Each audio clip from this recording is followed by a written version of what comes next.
Bismillahirrahmanirrahim. Assalamualaikum warahmatullahi wabarakatuh. Waalaikumsalam warahmatullahi wabarakatuh. Alhamdulillah wassalatu wassalamu ala Rasulillah wa ala alihi wa sahbihi wa man tabi'ahum bi ihsanin ila yaumiddin.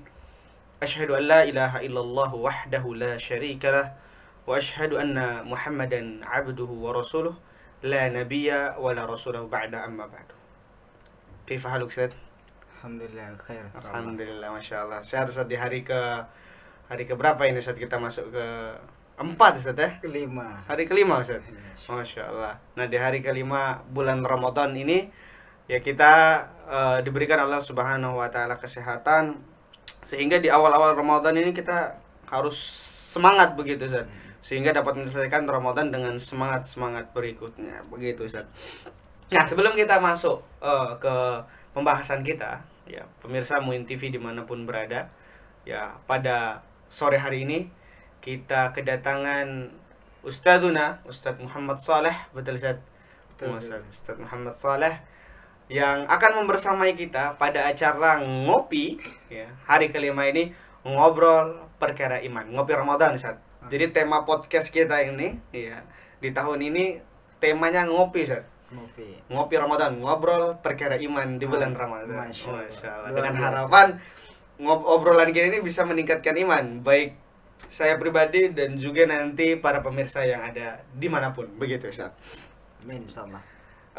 Sebelum kita melanjutkan ke pembahasan kita Ustaz, temanya mengenai hutang puasa di tahun sebelumnya. Nah, bagaimana hukumnya? Sebelum ke situ saya pengen berbincang dulu nih Ustaz. Monggo. Nah Ustaz, sebelumnya saya perlu tanya Ustaz, asli mana Ustaz? Asli Jawa atau dari luar Ustaz? Jawa Timur. Masya Allah. Madura itu kurang lebih tesnya ataupun seleranya itu asin pedas Ustaz, betul? Asin sin. Asin gitu Ustaz ya. Ya, pedas juga. Betul, dengan petisnya yang khas. Masya Allah. Waduh, puasa hari kelima udah bicara tentang menu ini kacau ini. Tapi nggak apa-apa, ini akan menambah semangat kita menunggu waktu berbuka puasa jamaah sekalian. Pemirsa Muin TV dimanapun berada, di sore hari ini kita akan membahas mengenai hukum utang puasa. Nah, berbicara mengenai hutang puasa nih Ustaz, hutang puasa pastinya ada uzur ataupun ada penyebab. Ya, penyebab seseorang itu punya hutang. Nah, sebelum kita membahas mengenai hukumnya, pasti kita harus tahu dulu kira-kira penyebab apa yang bisa membuat seorang itu berhutang.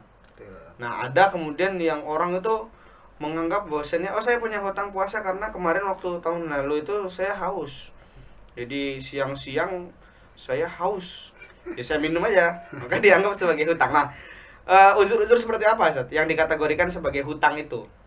Ketika kita berbicara mengenai puasa, kemudian juga nanti akan kita bahas bagaimana hukumnya, kemudian cara membayarnya seperti apa. Namanya hutang pasti harus dibayar, begitu Ustaz ya. Nah, pemirsa Muin TV dimanapun berada, pada sore hari ini kita akan membahas dan mengulik mengenai hukum hutang puasa. Apakah memang harus kita bayar dulu puasa kita, hutang kita puasa itu, baru kita boleh berpuasa di bulan Ramadan ini. Untuk itu kepada Ustadz Muhammad Saleh kami persilahkan. Baik, alhamdulillah salatu wassalamu ala Rasulillah wa ala alihi wa ashabihi wa mawalah. Rabbi israh li sadri wa yassir li amri wa hlul 'uqdatam min lisani yafqahu qawli. Wa ba'd. Para pemirsa yang budiman di manapun Anda berada, alhamdulillah pada kesempatan kali ini di bulan yang mulia ini kita bisa berbagi dengan suasana yang sudah terus bersemangat ya insyaallah di ngopi apa tadi? Ngopi Ramadan, ngobrol perkara iman. Ngobrol perkara iman melalui siaran Muin TV ini insyaallah. Baik, berbicara terkait atau tentang masalah hukum orang yang memiliki hutang di bulan Ramadan sebelumnya, kita tidak lepas membahas menjadi 3 hal di sini. Saya akan membahasnya. Yang pertama, terkait dengan hukum puasa itu sendiri. Yang kedua itu terkait dengan orang yang meninggalkan puasa dan bagaimana cara menggantinya. Lalu yang ketiga terkait dengan sanksi bagi mereka yang melakukan puasa, meninggalkan puasa. Yang pertama terkait dengan hukum puasa, jelas ini kita sudah maklum bersama di surat Al-Baqarah 183, yaitu a'udzubillahi minasyaitonirrajim, ya ayyuhalladzina amanu kutiba alaikumussyam kama kutiba alal ladzina min qablikum la'allakum tattaqun. Ayat ini jelas bahwa kita yang beriman, muslim muslimat, laki perempuan, semuanya wajib hukumnya berpuasa. Mereka yang mukallaf, yang memiliki beban tanggungan syariat, wajib hukumnya berpuasa di bulan Ramadan. Nah, adapun mereka yang memiliki uzur tidak berpuasa, nah ini ada juga tuntunannya di dalam agama kita. Apakah mereka harus nanti mengganti, mengqadha, ataukah harus membayar fidyah? Nah, ini masuk pada bahasan kita yang kedua. Setelah kita berbicara dan memastikan bahwa hukum puasa itu sama dengan hukum bagaimana sholat kita, bagaimana hukum zakat, bagaimana hukum haji, semuanya wajib dan tidak boleh ditinggalkan oleh siapapun tanpa alasan yang dibenarkan. Nah, berikutnya di ayat 184 Allah memberikan petunjuk-petunjuknya kepada kita bagaimana kita dibolehkan atau dibenarkan dalam meninggalkan puasa itu. Yang pertama yaitu ayyaman ma'dudat faman kana minkum maridan. Mereka yang sakit. Satu adalah mereka yang sakit.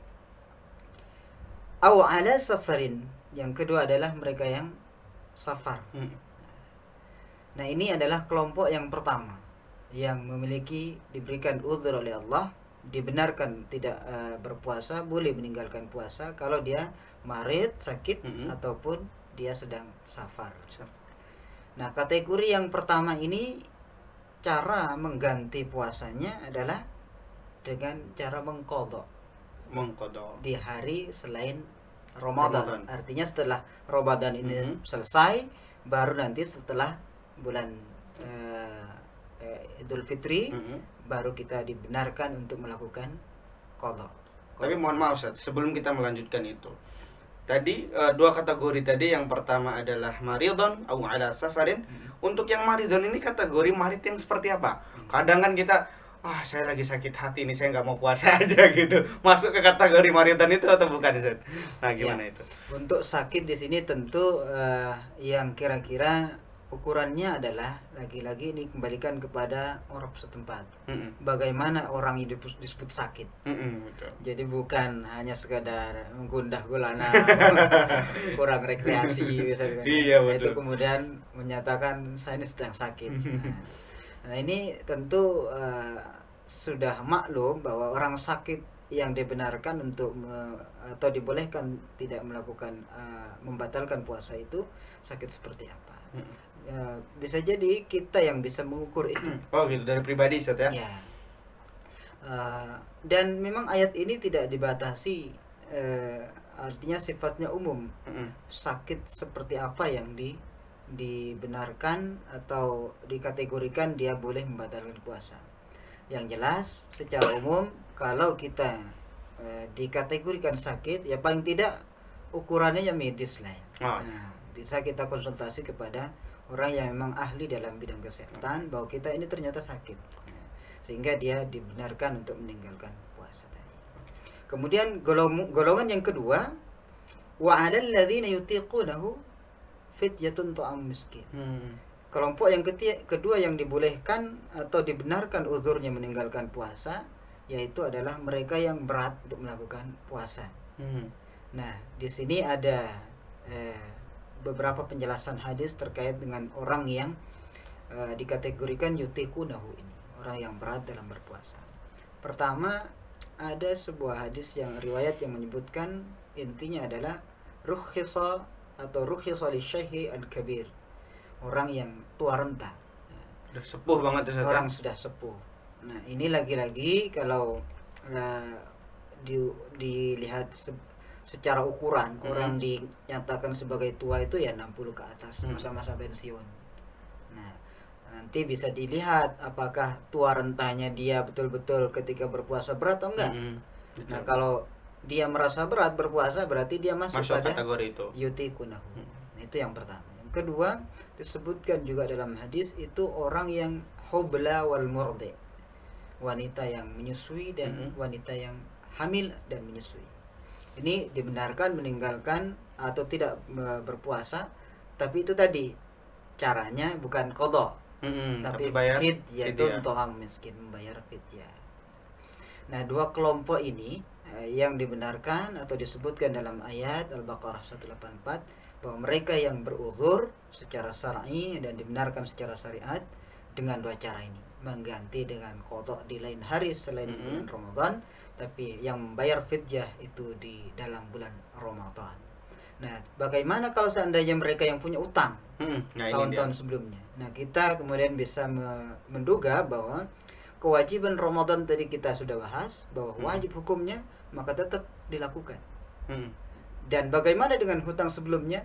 Dia wajib menggantinya di bulan setelah Ramadan berakhir. Seandainya dia ternyata belum bisa juga, maka berarti dia harus menggantinya di bulan yang berikutnya setelah bulan Ramadan berlalu. Misalkan kan ada tuh orang ini misalkan sakit ya dulu, dan ternyata sakitnya nggak kunjung sembuh. Akhirnya datang bulan Ramadan berikutnya, sembuh dia, sehat. Akhirnya dia harus berpuasa dulu, belum mengganti. Nah, bagaimana dengan setelah selesai Ramadan, dia hamil, akhirnya nggak jadi puasa lagi. Terus begitu, kadang-kadang ada yang peristiwa begitu. Jadi hampir tiap tahun dia tetap menunda. Nah, yang begini ini, kasus-kasus begini memang diberikan keleluasaan dan ada udzur yang jelas, caranya sudah ditentukan. Lalu berikutnya adalah orang yang meninggalkan puasa Ramadan. Orang yang meninggalkan puasa Ramadan tanpa uzur. Nah, ini dia nih. Nah, ini saya mendapatkan satu riwayat dan potongan hadisnya saya sampaikan di sini, yaitu thumman tuliqabi fa idza ana biqaumin mu'allaqin bi'araqibihim musyaqqaqatun asdaquhum tasilu asdaquhum daman. Artinya bahwa suatu ketika Nabi dibawa ke suatu tempat dan tibalah di suatu kaum yang di mana kaum itu ya bergelantungan pada lehernya, pada pada tumit-tumit mereka, sementara mulut-mulutnya tercabik-cabik dan berlumuran darah. Lalu kemudian ditanya, manhum, siapa mereka itu? Ya, man haula, siapa mereka itu? Qala haula alladzina yuftiruna qabla tahillati shaumihim. Mereka itu adalah orang yang belum selesai puasa tahu-tahu sudah buka. Ya, artinya dia dari awal puasa, paginya puasa, siang-siang nggak kuat atau mendapatkan sesuatu yang nggak bisa menahan dirinya, lalu kemudian membatalkan. Padahal bukan termasuk kategori tadi, ya, bukan karena udzur yang dibenarkan. Maka kemudian mereka, kata Nabi, adalah orang-orang yang seperti tadi. Jadi dia bergantung di tumitnya, artinya dia kepala di bawah, kaki di atas, kemudian mulutnya terrobek-robek dan berlumuran darah. Mereka ini adalah orang yang puasa awalnya, namun membatalkan di pertengahan puasanya. Lalu bagaimana dengan mereka yang sengaja sejak awal tidak puasa?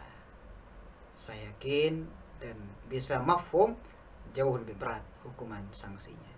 Nah, tentu mereka ini adalah orang-orang yang kemudian tidak dibenarkan dan tidak dikategorikan hutang. Mengikuti berarti tidak masuk kategori tadi, Ustaz, ya, nggak dihitung sebagai hutang ya? Hutang. Mengikuti keumuman ayat tadi. Karena orang yang berhutang itu kan karena memang ada alasannya. Sementara ini nggak ada alasannya. Tapi memang di kalangan ulama ini ada perbedaan pendapat terkait apakah dia qadha atau enggak. Tapi yang jelas dia berdosa besar, dia harus bertaubat dengan taubat nasuha. Wallahu a'lam bishawab. Oke, menarik Ustadz ketika berbicara mengenai apa namanya kategori tadi yang dibolehkan untuk mengqadha dan juga membayar fidyah tadi Ustadz ya. Dan apa namanya orang-orang yang tidak dihitung sebagai orang yang berhutang ketika puasa. Nah, kemudian masuk ke hukum nih Ustadz. Hukum membayar hutang puasa tadi itu. Nah, poinnya adalah membayar hutang dengan dua cara tadi, yaitu dengan mengqadha dan membayar fidyah. Kalau tadi Ustaz jelaskan kalau qadha di hari lain, sementara fidyah di bulan Ramadan tersebut. Nah, untuk hukumnya sendiri Ustaz, gimana nih hukum membayar hutang itu? Apakah wajib atau apa hukumnya Ustaz? Ya, karena Ramadan itu puasa Ramadan itu wajib, maka tentu konsekuensi atau pengganti daripada keuzuran tadi memang wajib juga hukumnya. Hukumnya wajib Iya, untuk dibayar. sepadan dan setara dengan ibadah yang dia tinggalkan. Oke.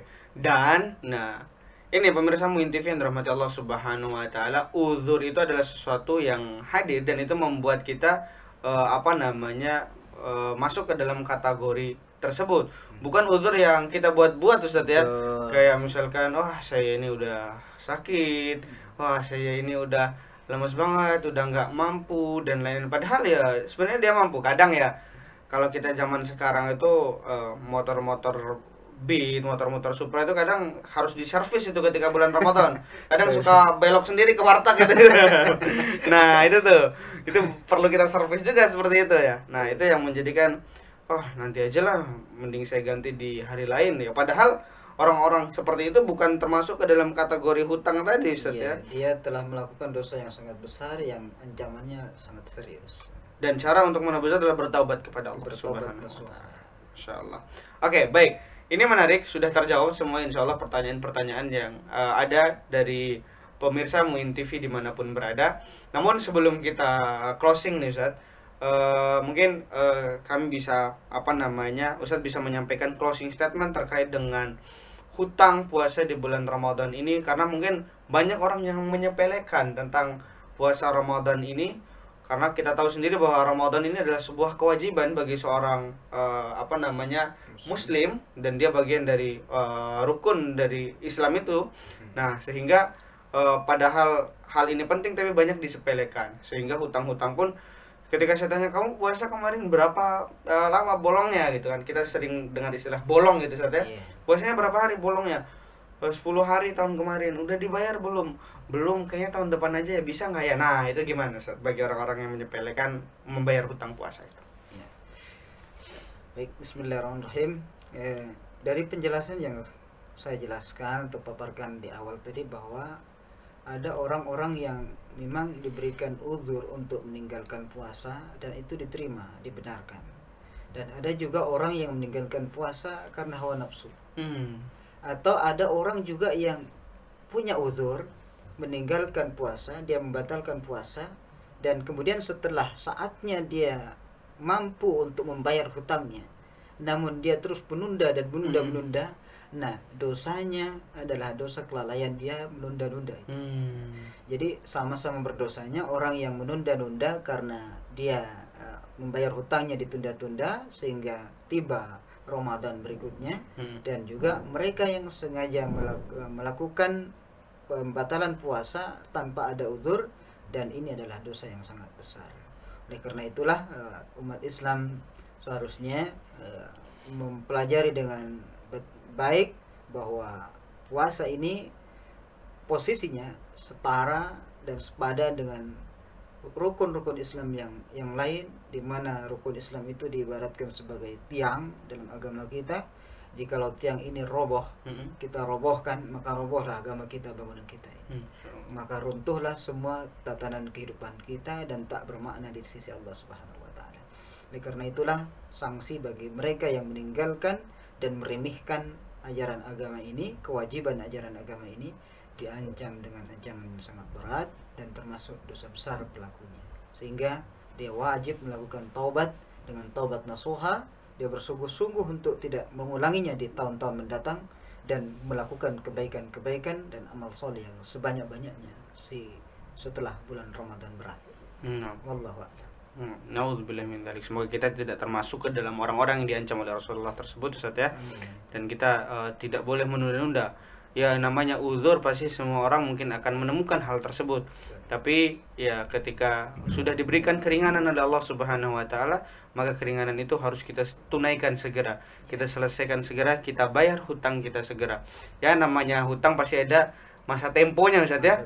Begitu juga dengan hutang puasa di bulan Ramadan, maka sebelum datang Ramadan, setelahnya maka kita harus untuk membayar hutang tersebut. Begitu juga dengan membayar fidyah sebelum atau pas waktu bulan Ramadan tersebut.